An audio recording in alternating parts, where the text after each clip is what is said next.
have 200 million subscribers. That made them instantly the largest. Advertisers want signals directly coming from the client devices. Every Indian has played cricket. It's impossible to think of, growing up in India and never being, never playing cricket.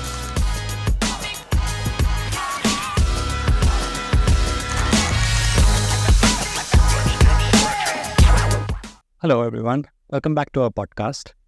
In this section, we'll be talking about content monetization. I'm Aditya Karnam, Senior Engagement Manager at Akamai Technologies. I've been closely associated with Jio Cinemas for their live events.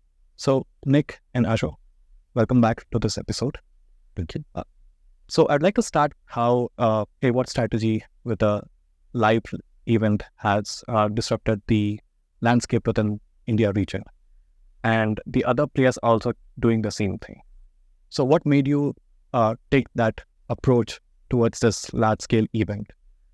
The second part of my question is about the aspect about you moving towards an SVOD model with the recent publishing of different subscription models on your platform.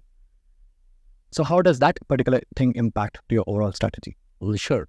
Yeah, I think it's about the content itself. I think that's the first big vector to think of. Tata IPL is such a massively popular sport, and it's more than a sport. I think it has all elements of all kinds of entertainment within it. It just happens to be within that sport. It's the most followed and played sport in the country. Everybody can identify with everything that's happening on the field. It's no longer, or it never was about, just the top 5 players being the most skilled at it. Every Indian has played cricket. It's impossible to think of, growing up in India and never being, never playing cricket. So we knew that this audience is the entire country, right? It's not a part of the nation, it's everybody. So that automatically makes it imperative to provide that access to this content to everyone, right? So that's the first thing, right? The content itself lends itself to very, very large audiences, and we don't want to do anything which deprives people from accessing that content. IPL in particular has this very regional nature, right? You have teams from different states and parts of the country. There are 10 teams which represent large cities, and local heroes are created over there. People start to identify with them. There's this full aspirational aspect of cricketers and players emerging from each of these regions. Again, that's very important that access should not be limited in any way. I think the third big factor is that we feel that when you have a large audience, the right way to monetize that is with advertising and not via subscriptions, which would firstly limit access. Right. Two, it would kind of mean that people have to buy a ticket, right, and commit to something for a very kind of a large, long season of things. Right. IPL, while it lasts 2 months, subscription plans usually would be annual in nature, and then you're committing to the rest of the year. If people don't know, why do you want to bring that cognitive load over there for people to decide? I think the fourth one is that cricket is actually a sport which is designed or is played in a format where there's a natural break in play, which happens every over, right? So every over break, every fall of wicket, is an opportunity where there's nothing much happening on the field, right? And that's typically about a minute and a half. So it's the right opportunity which doesn't intrude into the gameplay itself, or the sequence of watching the game, or the connect with the game is not lost when you take that break. You have to actually show something there, right? And that's where advertising comes in, that because it's a large property, because there are various large brands which want to associate with this massive audience, it becomes a very natural fit to go the AVOD route for. It's very different from, let's say, a Formula 1 or some other sport, which doesn't have that large an audience. It's a niche audience, and their expectation is very different from what the mass expectation here is. So I think those are the key reasons why cricket is suitable to be AVOD, and I think it has the best possible reach, access to people, and it's for everyone. I think cricket historically, whosoever platform has streamed, even if they've gone the SVOD way, they've not got rid of advertising. Yeah, you got. One is because of the content itself needing those breaks. Right. It's a creative or sequence of play itself establishes that need, right? So you have to fill it with something. What we have historically observed and what we see right now is that there's a growing trend that platforms like Netflix, Amazon Prime have their own AVOD offerings. With this thing in nature, so Will, what do you think about the different models about the AVOD versus SVOD landscapes are looking like? Absolutely. It's a consistent theme you're going to hear in this podcast and other episodes that economics drives everything. And this movement in the US particularly is called FAST, free and ad-supported TV. And it's this transition where historically SVOD-only providers like Netflix and Amazon, they're the poster childs for SVOD, they're introducing ad-supported tiers. And the reason is that they can reach a new sector of the market. If you've saturated the market for people who are going to pay you $18 to $24 a month, how do you grow your business? Well, you need to reach that sector of the market who aren't willing to spend that money, but are willing to watch ads in return for getting your content. The ARPU, the average revenue per user, is quite different. SVOD is $18 to $25 or so dollars, but depending on what you buy. Your FAST revenue per user per month is $2 to $3, so a lot lower, right? So your economics are different. It has to be a volume play. You don't want to cannibalize your higher end SVOD subscribers by offering this AVOD tier. So it's a difficult decision. But both Netflix and Prime have done this change in the last year, and they're making more money as a result of it on aggregate. Amazon, to me, are very interesting. They turned on advertising in January, and they have 200 million subscribers. That made them instantly the largest AVOD provider in the world. They offered consumers the ability to pay an extra $3 a month to turn off the ad. So Amazon are in the unique situation that they're going to make $3 billion in revenue from showing ads and $2 billion from not showing ads to people, which I think, wow, that's a wonderful business model. You get paid not to do something. But you obviously have to have strong brand and strong content. Content point is the most important one. That drives that decision on whether consumers will independently think about value, saying this is worth it and I'm going to pay for this, right? So that's where the premium content segment comes in. The interesting part that we can do on the internet that broadcast can't do is you can have very niche channels, right? The tighter and more closely defined that content is, the better the CPM rate you can get from advertising. So if I can imagine for a channel I would watch, you could make it South African players in the IPL, right? There's a few people like myself who would subscribe to that. It's AB de Villiers, 24 hours a day, getting sixes. But you can sell very targeted advertising to this niche audience. A broadcaster could never afford to make this channel because it's going to push other channels out of the spectrum, right? But on the internet, it's infinitely broad. So there's a movement now to create virtual channels where you have a vast archive of broad content, you stitch it together using AI or some other recommendation engine, and you can make thousands of virtual channels that you can then target very precisely with your advertising and start filling one niche after another in terms of consumers. The point is trying to make is that AVOD and SVOD are like extreme ends of the spectrum, right? I feel that over the course of time, we'll find a balance, and probably the balance will not be just that there is a single point. It will be also subjective. The user will be more choices than being told that, hey, you have to only watch advertising supported content or you have to only watch subscriber. The user will probably have something that, oh, I want to see, I'm comfortable with ads over here, but not comfortable with ads over here or something like that. I think this will start to move more in hands of consumer. They would be able to choose and pick what works for them, what is comfortable from them at what price point, and become more of a consumer-driven decision than actually being a prescriptive decision from the... Yeah, absolutely. It doesn't have to be binary in nature at all. I mean, even within the AVOD segment, advertising is not really the only way that you can monetize an AVOD stream, right, or an AVOD product, right? There are other avenues which will open up, right? So, for example, for a very long time, shop the look kind of capabilities in commerce, associating with live streams or even with content, right, which is contextual commerce, will emerge. It's definitely possible even today, right? Particularly with word content, it's easily doable, right? Where you can associate catalogs with this. Those are ways of It is a type of advertising, but it's experiential advertising in a way.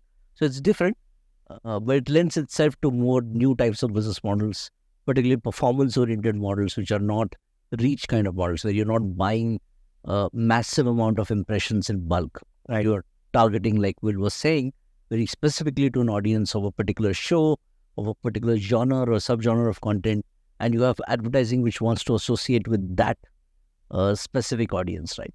So those things that's personalization of monetization starting to come in. The next topic within this particular episode, which is how do we deliver ads on different platforms? At a very high level, I think there are two major categories. One is about, for every live event in India, it's all about the scale. The second aspect is there is an ongoing conversation or debate on which one is better. Is it SSAI versus CSAI? And we have SGI on the mix. So, Nick and Ashu, what do you think? We've always, SGI is relatively new, but we've always contemplated between CSAI and SSAI. I feel like every year, whenever you get into a big tournament, there's always an ask, can we do client-side ad insertion? Because, so it's a function of two things, right? One, consumer experiences. The other is what the advertiser wants, right? Advertisers want signals directly coming from the client devices with all the information relatively, because they do not trust server-side signals, right? So what we do is sort of to meet that needs as a mix of that. Right. We have implemented the SSA in a way that the beacons are not coming from servers, but the beacons are coming from the clients and the ads are inserted by the server. We also do not exactly truly personalized SSAI.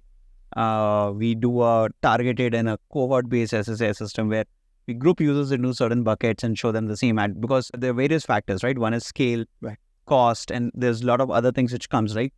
The factor is also like, is there a real demand for personalized at scale, right? Like, cannot, when you're dealing with 20s, 30s, and 40s millions of concurrent users, there's not so much of advertising demand also. Like, we would snap out and finish campaigns within a minute or 2 minutes at times. I mean, that's the more important factor, right? That you, right, a very niche product which is addressing or targeting a very specific segment is probably not going to find it economical, right?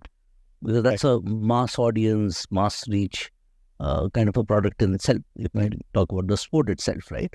So there, the demand for this kind of hyper-targeted, personalized advertising is fairly low. It's beginning. We do it, right? We've been doing it for the last 2 years. This year as well, we're doing it. But it's not yet at the point where that is the only mechanism that needs to be done. I think CSAI, I feel that it has more drawbacks than there are benefits, right? Particularly on the customer experience side, client side of it. It involves, having two players and, having synchronized, pause and play on one issue, and then requesting from a remote server, ad server, what do I show to this user at this point in time? All of that is unnecessary. And I think it kind of leads to potentially a lot more trouble in executing the whole thing. Like just to slice it up from a technical point of view, right? If you do CSAI, you would need to download the ads while you're watching the video, which means that if you are on a mobile connection with a limited bandwidth, you will end up compromising on the video quality, because you have to bring down the video quality. The ad download will also eat up some bandwidth, and if you spread it, it'll lower the quality, right? And you're delivering more bits, right? Now, the second aspect is for the clients to be able to seamlessly. Cricket is a game where the break patterns are not fixed, right? Like, unlike football or baseball or other sports where the break patterns are fixed, your break can start any point. Like, if there's a follow wicket, the break starts and suddenly the director might call back, the player is ready to play the next ball and you're back. So the client to be able to respond to those kind of arbitrary signals without disrupting the gameplay. I think consumers will hate even if a second of a ball play is overlapped with an ad, right? We get so much of complaints. See, a typical cricket delivery, one bowling action to be completed and the reaction of the batsman and the fielding action, that entire thing is only about 10 to 12 seconds in duration. Now, that's not enough time for a system at scale to accommodate these many requests, right? And that too at those arbitrary intervals. If it is a known interval, you could possibly do that, and you could prefetch those ads and do some optimizations. It's actually easier to deal with complexity on the server side of this nature than actually dealing it on the client side, because the client, the variety is so much device. I think that's very important, because we kind of work with native players on many different platforms, right? And they have different capabilities, right? Like we discussed in the earlier sessions and topics, that diversity of devices, the diversity of player generations, right, and connectivity all mean that you have a very uncertain environment, right, for monetization to be delivered, right? And I think it's important to have a centralized core which keeps track of it, and you can actually tune deliveries and manage the campaign deliveries throughout the game and over multiple games as well. Right. So that flexibility comes only when you centralize it. So SSI has worked a lot better for us because it gives us the best of both worlds. We can choose to do cohort-based advertising, or even the entire massive reach, show everything same ad to everyone. That's also possible. Right. But you can also do targeted. So you can say, I want to go down to a particular user, and I know who the user is, and I want to show him something. And add specific to him. Yeah. I think, Will, while you have introduced SSA, and I know SSA works at scale and all of that, right? How's, like, it has changed the way you think about live streaming, right? Like, previously, live streaming was all about end cache. Push down the content, you manifest video segments to the edge, and then you're serving from there. But with SSA and all of this, the chattiness comes back to a central location to a lot more deeper into the network. Worst thing is, and it's all synchronized. So if you got an audience of 30 million people and it goes to an ad break, in that same second, you've got to make 30 million insertions into manifests, right? So this peak problem, it makes this peak problem. It's not only people joining the stream, it's every ad break. You have this massive demand to do something. And I think the system you guys have built, does that reliably. Your notion of cohorts and having a variable degree of personalization, not over-personalized, but still personalized by language or video, makes a lot of sense. It's the middle ground.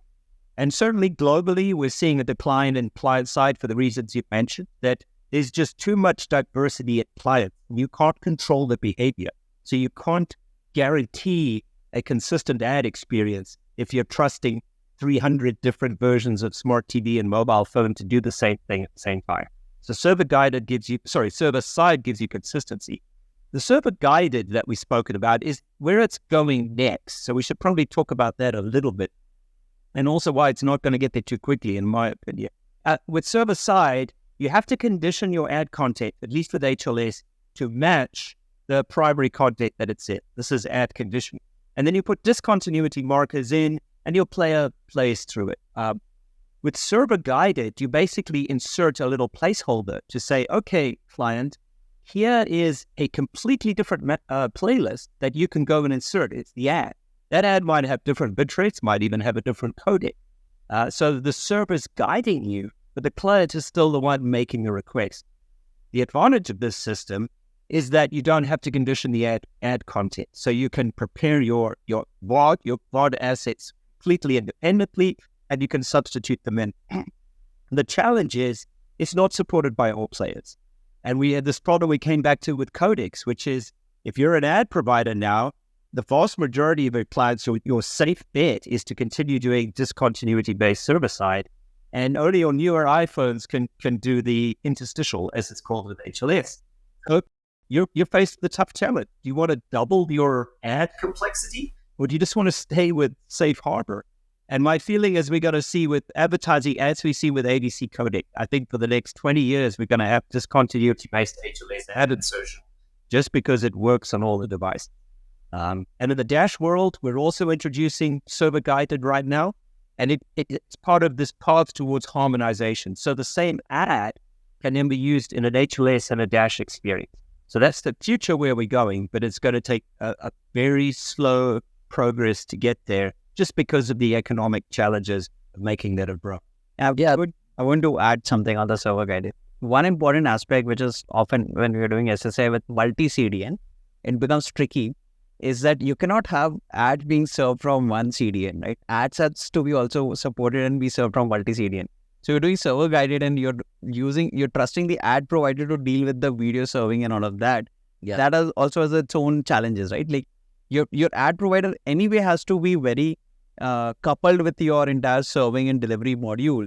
They cannot operate independently. You cannot trust an ad server to do and deliver ad segments because that is also capacity and constraints, right?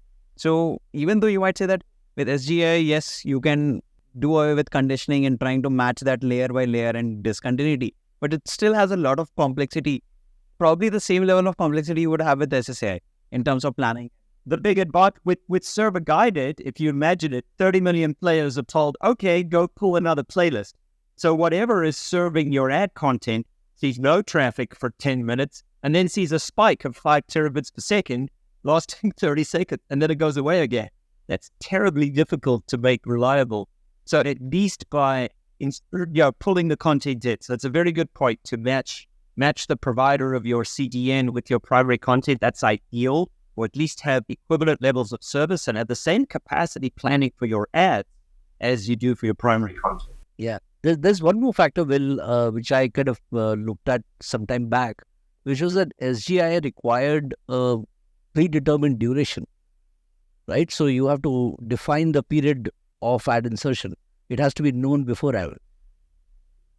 It can be predicted, but they do allow early return, which is key for sport, right? So there is a way for these interstitials to not to either extend the period or to cut it. That is where you keep on polling the main content manifest, continuously polling to figure out when the early return signal is. But then it becomes same as server side. It just becomes the same thing, right? Like if I'm doing all of that and relying on my client to do all of that logic, then it goes into the CSAI territory than SSAI territory. Yeah, I mean, I somehow always thought that maybe a client-side proxy with prefetching of ads locally and then stitching locally manifest might actually also work. I think that's where you use the edge compute, right? You exactly move it to edge compute. Move closer to the edge or even on the devices. Devices get more powerful. Right. So it'll be possible to do that. But yeah, it's kind of, that's probably client-guided ad delivery, but not CSAI or SGI. Right. Having the ads pushed to the client ahead of time is the best solution performance-wise. It's that early problem. How do I get all my clients to do that? You don't write all your ads. You rely on native client stacks in many cases. So it can work for a very niche set of clients where you write the player. And yes, you could push ad the day before, be there in 4K quality. That's ideal. But it's very hard to do that consistently. Yeah, and then there are other issues with campaigns, right? You have frequency caps and so many other rules related to what you can show to a user, right? Which ad you can show to the user, how many times, and then those things are kind of compromised. Where when you move to a decentralized or client-controlled environment. I want to bring in another interesting aspect of advertising, especially. So if you're doing SSA or any CSA and you're just replacing the video of the ad, that's not sufficient today. The industry has moved forward, right? They want attribution, they want digital link backs with clicks or some kind of a CTA to come around or some kind of a companion ad to come around, right? With the graphics or something, like at least in the mobile, right? When we are doing ads, you will see a video play. Along below that, you will see a CTA or a carousel of catalog of content relevant to the ad. Or even a scanner. So form, maybe on a QR code on the TV or something like that, right? It is interesting that on the client, you cannot just insert the video and be done with it. There's more in terms of how you signal to the client that when the ad is starting and when the ad is ending, the client could render those UIs properly. And we had a lot of interesting issues with PDTs. Like when you're doing server-side ad insertion, there is a little bit of drifting, right? Like while we all talk about latencies, saying that, okay, from encoder, we have probably got the best latency out, but these ad insertion techniques also drift the stream by a couple of seconds here and there, at least in cricket. Yeah, every partial segment is going to then need compensation somewhere downstream, right? So that's going to come in gradually. Some drift will happen. Before I move on to the last topic, Will, there's one specific question which I wanted to ask you. With the SGAI, what sort of adoption have you been observed lately from the global perspective? I said it's going to take as long as ABC to get adopted. That's my personal opinion. just because of the challenges. So we're seeing it used in some newer environments where you can constrain the devices you're going to, primarily if you have a Apple only or Apple dominant AD player, AD foundation, Apple TV.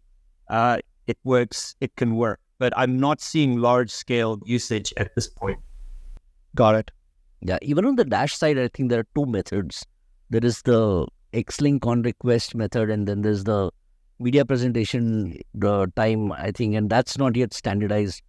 Even XO support is not yet uniform, and there's a transition between these two methods as well. Right. So it's still pretty nebulous there, you know. I think in terms of- exo being and other places don't have anything. Yeah. XO is also like, one of the latest branches has support for that. It's Right. not widespread. It's not there in the GA yet, so far as I know. With that, I think we'll move on to the last topic of this particular episode, which is about the importance of the monetization. As we all know, for any content, if you are able to monetize it, then there's a good adoption of the new technologies. However, if you are unable to do that, or if the content is not popular, then the appetite for trying new technologies may not happen because of the economic reasons. Ashu and Nick, specifically, like, how do you go about this? Let's take an example, right? We were discussing media over quick, just a couple of in the first episode, I believe, right? If I were to take media over quick, it works. It's a great technology. It might be theoretically possible, but it has still not addressed problems of monetization. How would I do personalized ads, or how would I do targeted ads? How would I transfer metadata? Those things have to be figured out. The clients have to implement them. The clients have to take care of firing the trackers on the time, rendering those companions and other attributes. Till then that happens and it is proven at scale, it's very risky, right? I might be open to experiments, but deploying it at a scale and betting on it for me, for it to entirely work is something which is very difficult, right? When we talking monetization, it's not just us as a content streaming entity, but or distribution entity, but also advertisers or people who are stakeholders in that ecosystem. Right. All of them have to kind of Agree on that. agree on certain standards and protocols, right? For example, simple ad attribution. Even today, there's no single agreed standard for how attribution is going to be measured, right? And there are a few people who do some kind of intermediate measurement, and they are called what? MMPs they're called, right? Yeah. Measurement partners, right? So there is a class of companies which only do measurement and attribution for advertising, and they are running a little behind or a little ahead of some of the platforms that we use or what client applications use, players use. Right? So all of them take time to kind of sync up and be in the same state. And so this is very difficult to achieve all the time. And when you leap forward, right, leapfrog one generation or something, you have to wait for others to catch up over there. At that point in time, you won't have that attribution and monetization working really well. I'll give you a very relevant example of this, right? IPv4, IPv6, right? Oh yeah, For the longest time, it's been we're not able to move certain our APIs to an IPv6 because the tracking partners were not IPv6 compatible. So the data they were using for Geo IP and the data we were using were not matching because IPv6 is probably more rich and the thing. And that's a classic example of how we couldn't move to IPv6 because of the monetization, because we cannot deviate from how they look at the data coming to them. So and today we know that 50% of our audience is actually coming from IPv6 networks. Yeah. Right. So it's important. 50% cannot be a gap, right, in reporting. So these are some of the factors which kind of... I think there would be similar impacts of how monetization makes your infrastructure choices and decisioning, right, on the Akamai's end as well. Akamai is no different. And I think the tech space, people would be surprised. You would think, wow, there's new technology coming out, a new codec or a new server or a new chipset. And when you come out of university as an engineer, you're fired up. We are going to use the latest everything, and we're going to build the best. I'm going to deploy it, and surely that's the way to win.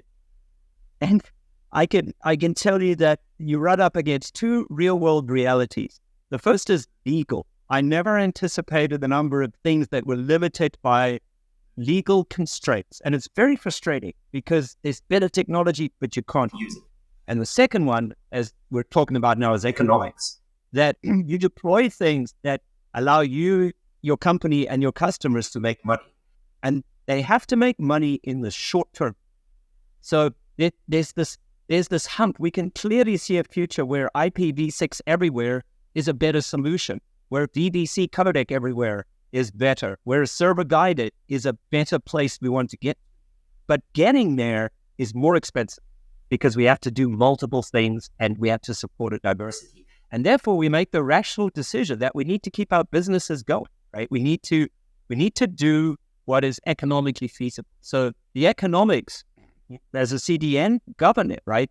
We get better performance if we put servers everywhere in the world. But they cost a lot of money, and if they're idle, well, then our COGS, our cost of operating the network goes up. We're too expensive. People don't use us, and our business suffers. So we have to. It's the art and science of deploying machines where you can monetize them sufficiently, and that's the CDN issue here. But I think it's true for content distribution. It's true for much of the tech world. Yeah, Absolutely. Yeah, I'll give another example which we had recently. One of the ISP providers, they had their DNS servers, which did not have the TCP support. They were running some 90s DNS server or something. Not typically how DNS works is that your primary DNS and your secondary DNS. And the client devices will pick up the secondary DNS if you're not able to connect to the primary DNS, right? But in this case, the client was able to connect to primary DNS on UDP, but not on TCP. So when they will try to resolve using UDP, they'll get a longer response. And because they were getting a longer response, standard technology has moved forward. Everyone in Android has implemented saying that, fall back to TCP and get more data from there. And the TCP port is not available. So the client was just dying over there, right? And we have to make some compromises on how we structure because we cannot go and change that, right? So a lot of times your technology choices is also a function of these factors, right? Because you cannot have that consumer not coming. It will hurt the reputation of the brand and it will indirectly hurt your monetization. So you have to make poorer choices of technology. Yeah, I think that expands that ecosystem to many more players, right? I mean, we spoke about big carriers, Right. but there are probably around 4,000 ISPs that all of our user base uses to connect to our service. We cannot talk to all 4,000. Right. Some of them are using legacy platforms of various kinds. Yeah. So all of these are challenges, right? And then you do come down to some kind of a denominator. And for the interesting is things. they have also picked up that 90 server because they were also thinking about economics and COGS and reducing their cost. Well, thank you, gentlemen, for your insights. That's the end of this episode. We will see you in the next one. Until then, thank you.